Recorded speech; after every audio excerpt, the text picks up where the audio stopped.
마이클 그린이라고 하는 어떤 성경학자가 하나님은 우리에게 의도적으로 시험을 허락하신다라고 말했습니다.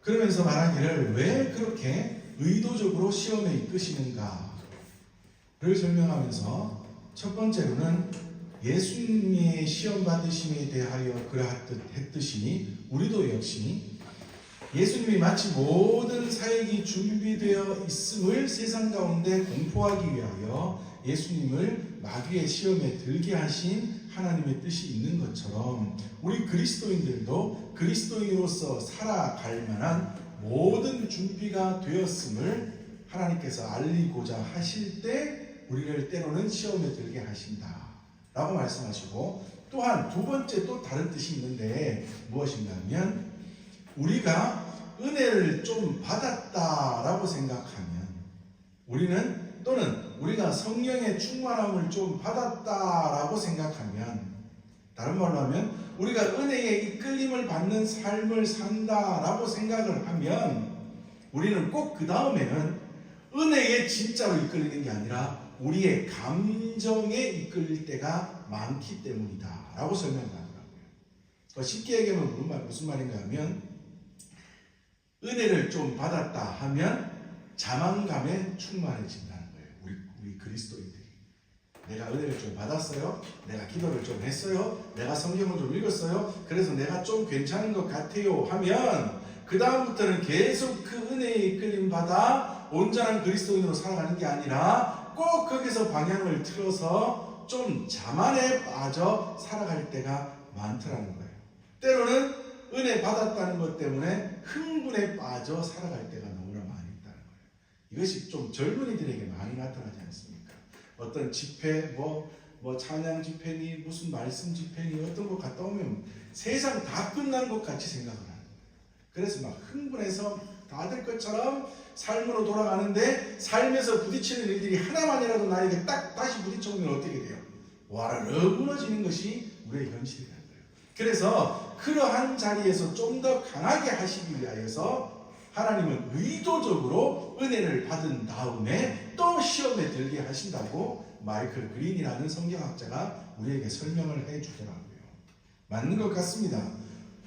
이러한 현상들은 우리 그리스도인들 뿐 아니라 이 한국교회에 굉장히 많이 팽배해 아주 깊숙이 자리하고 있는 것 같습니다. 우리는 은혜를 받는다고 하면, 은혜를 받았다고 하면, 내가 성령의 충만함이 있다고 하면, 내가 좀 괜찮은 신앙인이라고 하면 그 다음에는 꼭 더 괜찮은 우리의 삶을 찾게 되더라고요. 다른 말로 하면 화려한 것을 찾게 되더라고요. 이것이 우리 한국교회에 깊이 뿌리 박혀 있어서 어떤 현상으로 나타나는가 하면, 신앙 좋은 사람은 무조건 어떻게 살아야 된다고 생각합니까? 잘못된 표현으로 잘 살아야 된다고 생각해요. 근데 설교하면서 제가 자주 말씀드렸죠. 거기서 말하는 잘 산다는 말은 잘못된 잘이라는 표현이에요. 진짜 잘 사는 거하고는 상관없는, 그죠? 화려한 삶, 교회에서 좀 뭔가를 하면 좀 화려해야 된다고 생각을 하는 거예요. 많은 돈을 가지고 부유하게 좋은 학교를 가고 좋은 직장을 가지고 괜찮게 살아야 꼭 뭐처럼 생각이 돼요? 좋은 신앙인처럼 생각하는 그러한 현상들이 우리 한국교회에 너무나 많이 깊이 자리하고 있다는 겁니다. 이것이요 진짜 마귀의 아주 위험한 유혹일 수 있다는 겁니다. 그에 대해서 오늘 예수님이 받으신 세 번째 시험이 우리에게 가르쳐주고 있습니다. 자, 이제 마귀는 예수님을 세 번째 시험에 들게 하기 위하여 예수님을 데리고 지극히 높은 산으로 올라갑니다. 여러분, 높은 산에 올라서 저기 앞산 전망대만 가도 얼마나 시원하게 보입니까? 막 온 곳이 다 보이면 마음이 그냥 다 시원하면서 이 세상이 다 내 것 같은 느낌이 들지 않습니까? 아마도 마귀의 의도가 그것이었는 것 같습니다. 예수님을 데리고 지극히 높은 산으로 데리고 갔습니다. 그런데 이 산이 어떠한 산인가를 성경학자들이 말하는데, 팔레스타인에 있는 헬몬산, 제일 높은 산이래요. 그런데 그 산이 아닐까, 한 2,800m가 넘는 산인데 그 산이 아닐까라고 말하는데, 그 산에 올라서는 천하만국이 다 보이지 않습니다. 그러니 여기서 말하는 마귀가 예수님을 데리고 간 산은 진짜 산이라기보다는 마귀가 환상으로 만들어낸 진짜 천하만국이 다 보이는, 괜찮아 보이는, 너무나 좋아 보이는 그러한 것이 눈에 들어오는 어떠한 지점이라고 생각하는 것이 더 좋을 겁니다. 자, 그러한 그곳에 데리고 가서 천하만국을 보여줍니다. 여기서 말하는 천하만국은 세상에 속한 모든 나라들입니다. 그런데 그냥 속한 모든 나라들이 아니라 적절하면서도 조화를 이루고 있는 모든 나라들, 그러니까 가장 보기에 좋은 상태의 모든 나라들이에요. 이것을 설명하는 것이 그 뒤에서 나오는 단어, 그 영광이에요. 천하만국과 그 영광이라고 하잖아요. 온 세상 나라들을 다 마귀가 예수님의 눈에 보이도록 만들었는데 너무나 좋아 보이는 나라의 모습들이에요.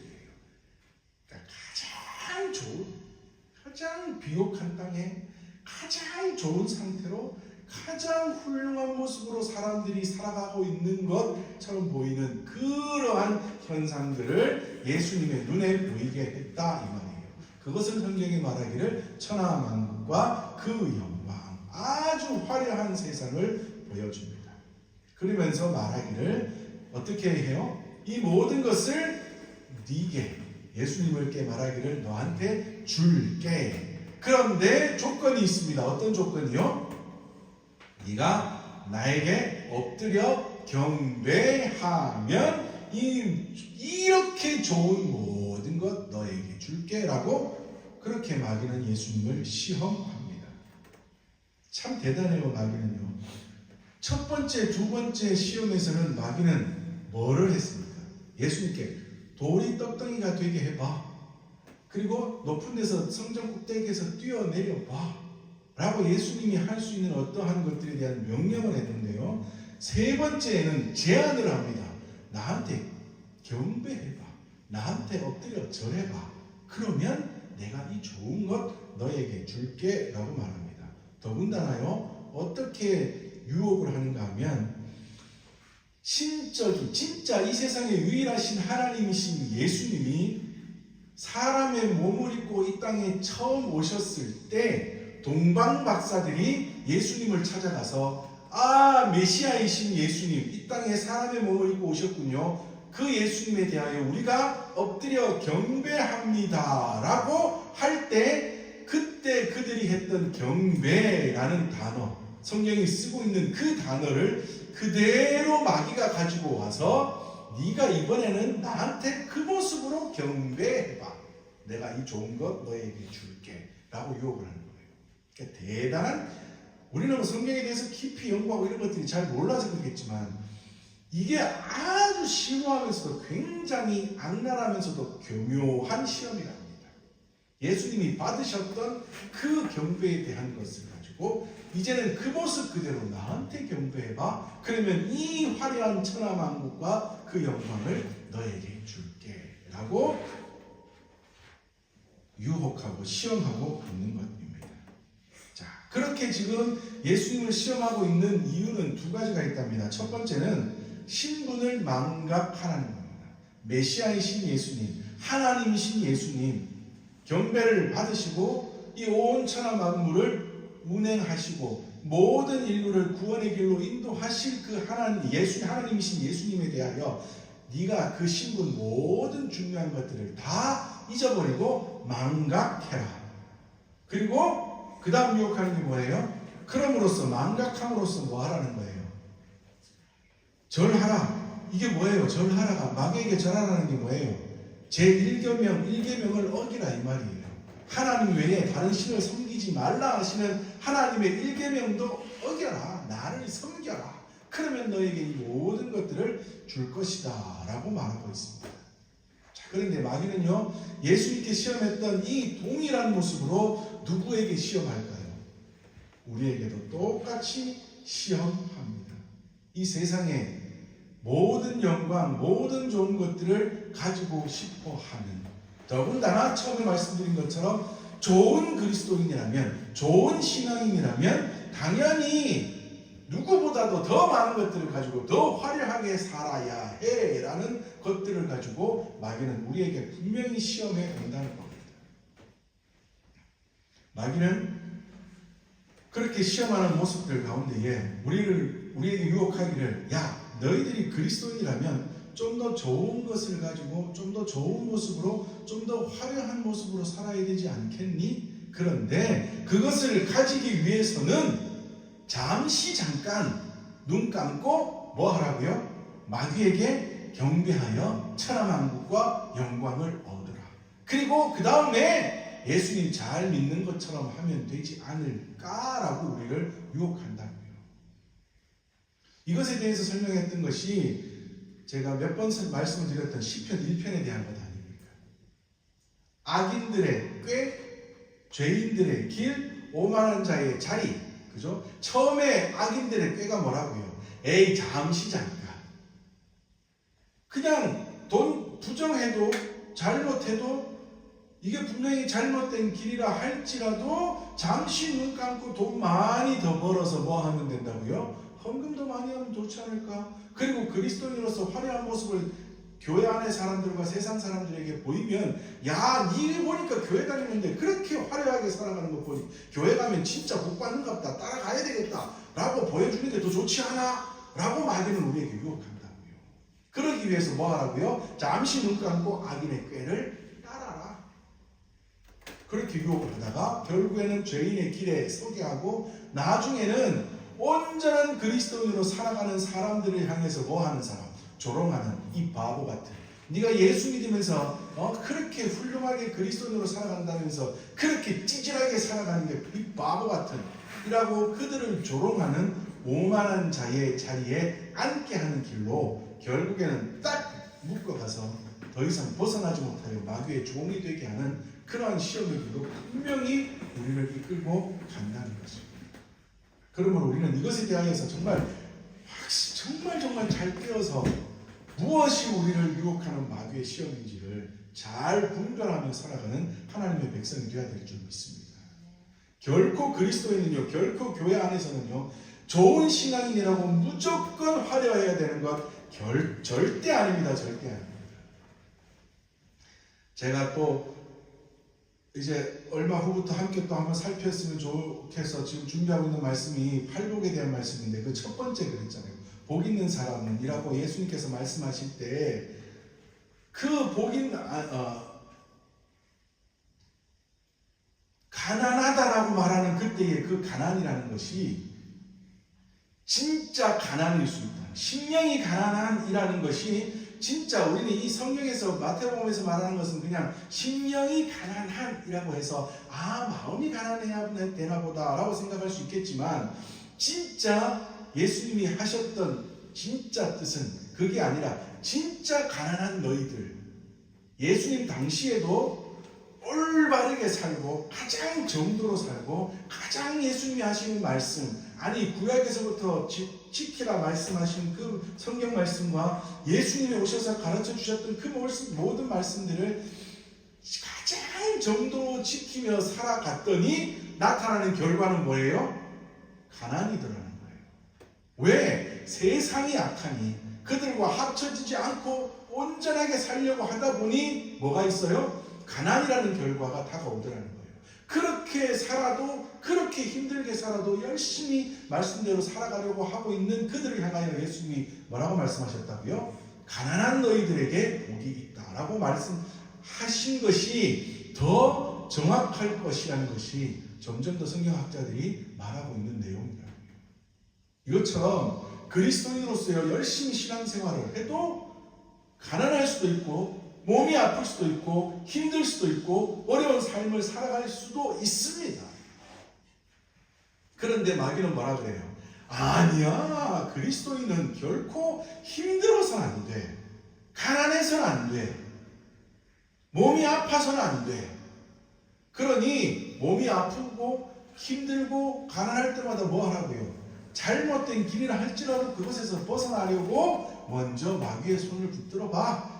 그리고 나서 괜찮아지고 부유해지고 많아지고 나면 그때 다시 돌아와서 그리스도인이라고 말하면서 무언가를 하면 안 되겠니? 라고 분명히 마귀는 우리에게 유혹한다고요.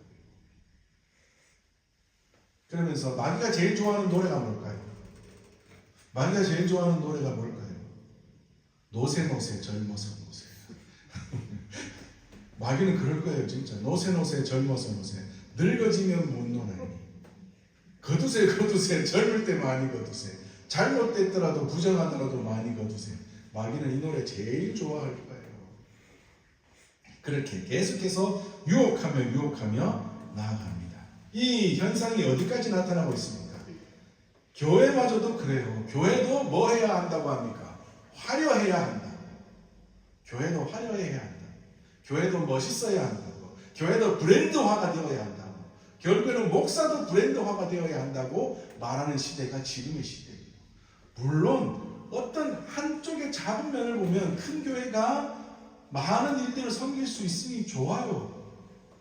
어떤 목사님이 너무 훌륭하게 목회를 하셔서 그 목사님의 말씀을 듣고 함께 사역하기 위해서 많은 사람들이 모여서 교회가 커진다면 그건 너무나 좋은 현상이고 정말 부럽고 너무나 정말 칭찬할 만한 일들이지만 만들어가야 하는 사람의 어떠한 생각으로 교회를 점점 더 브랜드화하고 커가게 만든다면 그것은 분명히 그 교회의 주인은 하나님이 아니라 마귀일 것이에요. 우리는 이러한 현상들에 쏘가 살아가면 안 됩니다. 마귀는 유혹합니다. 나에게 절해봐라. 나를 섬기고 그 다음에 내가 주는 좋은 것들을 가지고 다시 너의 그리스도인이라고 말하는 그 자리로 돌아가면 되지 않겠느냐라고 우리를 유혹합니다. 그러나 그때 예수님께서는 말씀하셨습니다. 사단아 물러가라 명령하셨습니다. 예수님의 아주 강력한 대응입니다. 예수님께서 여기서 쓰신 사단이라고 하는 단어는요, 진짜 뜻은 이 대적자야 이 말이에요. 이 대적자야 내게서 물러가라 라고 말씀하셨는데, 여기서 물러가라는 것은 누군가가 너를 끌고 가도록 만들 것이다가 아니라 네 스스로 떠나버려. 네 스스로 꺼져라 이 말이에요. 어디서 까불고 있어? 꺼져 라고 예수님께서 강력하게 말씀하신 겁니다. 결과적으로 어떤 현상이 일어났습니까? 그 말씀에 마귀는 떠나가게 됩니다. 마귀는 물러가게 됩니다. 자, 그런데 여기서 그치지 않고 예수님께서는 신명기 6장 13절 말씀, 내 하나님 여호와를 경외하며 그를 섬기며 그의 이름으로 맹세할 것이니라 라는 이 말씀을 인용하셔서 예수님께서 이렇게 말씀하세요. 주 너의 하나님께 경배하고 다만 그를 섬기라 라고 말씀합니다. 경배할 대상은 누구밖에 없다고요? 하나님밖에 없다. 섬길 대상은 누구밖에 없다고요? 하나님밖에 없다. 여기서 원래 인용하셨던 원문인 신명기 6장 13절에는 없는 단어인데 예수님께서 넣으신 단어가 있어요. 뭘까요? 다만, 오직, 다시 한번 강조하시는 거예요. 진짜 우리가 경배하고 섬기며 나아갈 대상은 하나님밖에 없다. 하나님을 섬기는 것으로 인하여, 하나님만을 섬기는 것으로 인하여 때로는 힘들어도, 때로는 어려워도, 가난이 우리를 붙들고 있어도, 아픔이 우리를 붙들고 있어도, 질병이 우리를 붙들고 있어도 그 모든 것들을 떨쳐내기 위하여 마귀의 시험에 유혹에 넘어가는 것이 아니라 여전히 그 상태이다 할지라도 우리가 경배하고 섬길 대상은 하나님 한 분밖에 없는 것이다 라는 것을 예수님께서 다만이라는 단어를 통하여 다시 한번 우리에게 깊이 가르쳐주고 계십니다. 여러분, 예수님 믿는 것이 쉬운가요? 어려운가요? 예수님 믿는 것이 쉬운 일일까요? 어려운 일일까요? 어려운 일입니다. 정말 어려운 일이에요. 옛날부터 우리 목사님들이 어떻게 보면 잘못 가르쳐 주신 것이 하나 있는데, 예수 믿고 복 받읍시다. 예수 믿으면 다 잘 됩니다. 요즘도 어디 교회 가면 그렇게 인사하잖아요. 저도 한때 그렇게 인사했잖아요. 뭐 잘 됩니다. 잘 될 겁니다. 아니, 예수님을 믿으면 믿을수록, 깊이 믿으면 믿을수록 어떻게 돼요? 더 힘들고 더 어려운 것이 예수 믿는 거예요. 왜냐하면 진짜인 하나님의 말씀, 진리인 하나님의 말씀이 뭐 하기 때문에? 자꾸 부딪히기 때문에. 내 삶에, 내 생각에, 내 모든 것에 자꾸 와서 때리기 때문에 깊이 믿으면 믿을수록 뭐해요? 어려워요. 힘들어요. 그래서 진짜 전도할 때는 그렇게 해야 될 것 같아요. 예수 믿으면 힘들지도 몰라요. 그러나 당신의 영혼은 나날이 새로워지고 당신의 영혼은 나날이 행복해질 것입니다. 그것은 진짜 교회 와서 한번 알아보세요 라고 전도하는 것이 진짜일 것입니다. 마귀가 제일 좋아하는 노래는 뭐였다고요? 노새 젊었어. 마귀가 제일 싫어하는 노래는 뭘까요? 캔디 주제곡. 캔디 아십니까? 외로워도 슬퍼도 나는 안 울어. 참고 또 참지. 울긴 왜 울어. 캔디 주제곡이잖아요. 그죠? 이걸 마귀는 제일 싫어할 거예요. 우리가 괴로워도 힘들어도 슬퍼도 나는 안 울어. 참고 또 참고 괴로워도 힘들어도 아파도 가난해도 오직 하나님만 섬기며 살아갈 거야 라고 노래하면 마귀는 정말 싫어할 거예요. 이렇게 날마다 고백하며 살아감으로 마귀가 주는 화려함이 아닐지라도 하나님이 주시는 진짜 행복, 진짜 복, 진짜 감사가 넘치는 그러한 삶을 살아가실 수 있는 우리 모든 믿음의 식구들 되시기를 주님의 이름으로 축복합니다. 자, 그렇게 3번의 시험을 다 이기시고 예수님께서 마지막에 꺼져! 라고 말씀하셨더니 어떤 현상이 벌어져요? 마귀는 떠나가고 천사가 수종들게 됩니다. 여기서 천사가 수종든다 라고 하는 것은 모든 것을 다 해주고 그리고 먹을 것까지 제공한다 이 말이에요. 음식을 제공한다. 자, 음식을 제공함으로 어떤 몇 번째 시험을 이기신 것에 대한 더 기쁨이 있을까요? 첫 번째, 돌이 떡덩이가 되게 하여 먹었으면 배부를 수 있었던 그 상황을 예수님께서 이기시면서 여전히 배고프신 그 상황이 다 시험이 끝난 다음 천사들이 와서 수종 드실 때 너무나 만족함으로 너무나 큰 기쁨으로 예수님께 채워졌다는 거예요. 자, 그런데 이렇게 수종드는 천사들이 예수님뿐 아니라 누구에게도 와서 수종을 들까요? 우리에게도 와서 수종을 듭니다. 우리도 시험을 이기고 우리도 승리하며 마귀가 아닌 예수님의 말씀대로 살아가는 때로는 힘들고 괴롭고 아프고 고나고 여러 가지로 정말 어렵다 할지라도 여전히 말씀대로 살아가기를 노력하며 시험에서 이겨 승리하는 삶을 살아가면 그 천사는 우리에게 어떻게 한다고요? 와서 우리에게도 수종 들어준다. 제가 늘 말씀하시잖아요.